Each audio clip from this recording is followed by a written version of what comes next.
It's difficult to imagine what our cities were like before they were built, but these days they're covered in concrete, bitumen, giant buildings, where rainfall can no longer seep down into the ground and trees no longer grow. The good news is our cities are transforming right across the globe.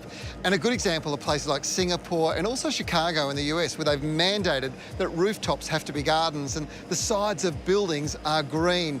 This is all good news, and it's changing here in Australia too.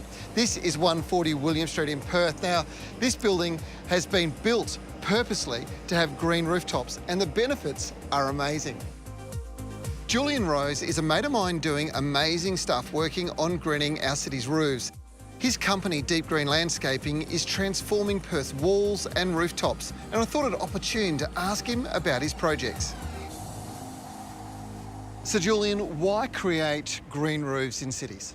Trevor, it's all about trying to combat the urban heat island effect that you have in cities these days.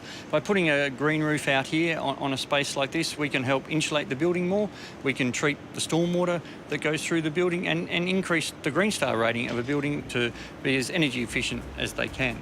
Creates a beautiful space for people to be able to come when they eat their lunch. They can sit outside here, they can sit 14 stories up in the air and enjoy the space surrounded by a nice garden.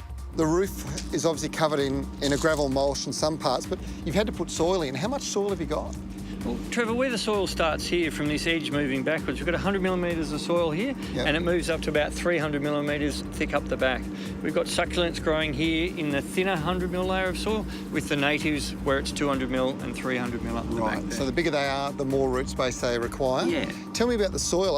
I've just found a little worm growing in here, so it's obviously super healthy, but is it a normal kind of potting mix, or what have you done here? No, it's not. This is a specially engineered lightweight soil that we developed for this job. It only weighs 1.4 tonne when it's fully saturated. Yep. So we had to come up with a product up here that would handle the weight load of the slab for the building. What's the special ingredient in it? This has about 30% spongolite in it. Spongolite's great because it sucks up a lot of water and will also release the water to the plants as well. And nutrients as well. It does too, yeah. Can people do rooftop gardens at home themselves?